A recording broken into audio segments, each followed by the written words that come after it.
Okay, now let us get into this evidence. Now, some of you who is of a particular age would have remembered Jimmy Swaggart from the 1970s and the 1980s. Now, in light of what is happening with the allegations against Bishop T.D. Jakes and so-called prophecies that God is going to take him out, you need to understand that T.D. Jakes is not the first and he won't be the last.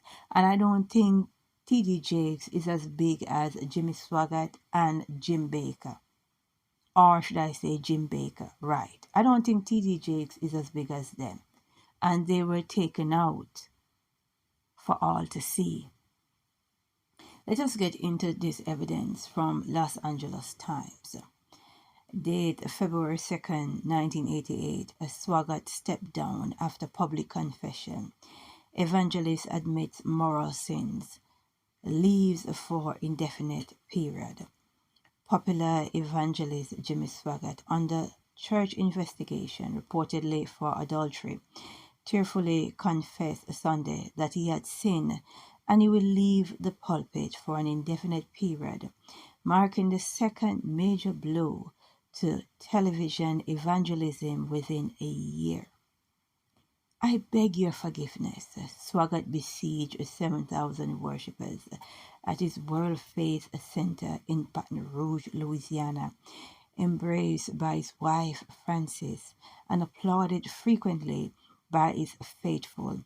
Swaggart heard a sympathetic statement from an Assembly of God state official who said that the fire and brimstone minister had confessed with true humility to specific incidents of moral failures. No, it is reported that Jimmy Swaggart was seen leaving a motel room with a prostitute. Listen to what he had to say. I am not going to whitewash my sin. It was not a mistake. It was a sin. In the hands of the Lord, I will step out of this pulpit for an indeterminate period of time and will leave that in the hands of the Lord, Swaggart said. Right? Swaggart, who has alternated for years with the Crystal Cathedral Robert Schuller for the largest religious TV audience, said his Jimmy Swaggart World Ministries, which has an 11.5 million payroll, would continue under the leadership of the Louisiana District Council of the Assembly denomination. Now, ironically, it was Swaggart who had urged the Springfield-based denomination to investigate charges of sexual immorality by fellow Assembly's minister Jim Baker.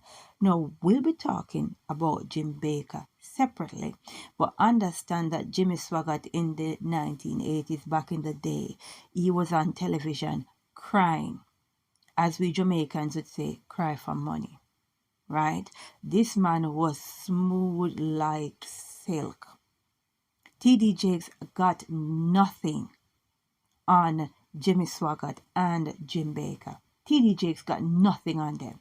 And if they fall, I don't see the fuss in whether T.D. Jakes can fall. I don't see what the big fuss is all about. Because if Jimmy Swaggart fall, Jim Baker fall, what is to stop T.D. Jakes, if he's guilty, from falling? When bigger fish than T.D. Jakes are falling. Right? So all of this excitement about God is going to take down T.D. Jakes and prophecies and whatever. People, it only shows me that you don't do your research. Right? Go look up Jimmy Swaggart. Go look up Jim Baker. Right? These men were on television crying. Right? People was just lapping it up. Right? And when I tell you, Jimmy Swaggart is, as they call him, the fire and brimstone pastor. And he was the one that sent people to investigate Jim Baker while he was there guilty, right? He was there picking the beam out of somebody else's eye, and he wasn't innocent. He was guilty as they come, right? So go look up that for yourself before you're out here being all impressed and teary-eyed and thinking that TD Jakes is the exception to the rule. TD Jakes is not the first if he's guilty, and he won't be the last, right?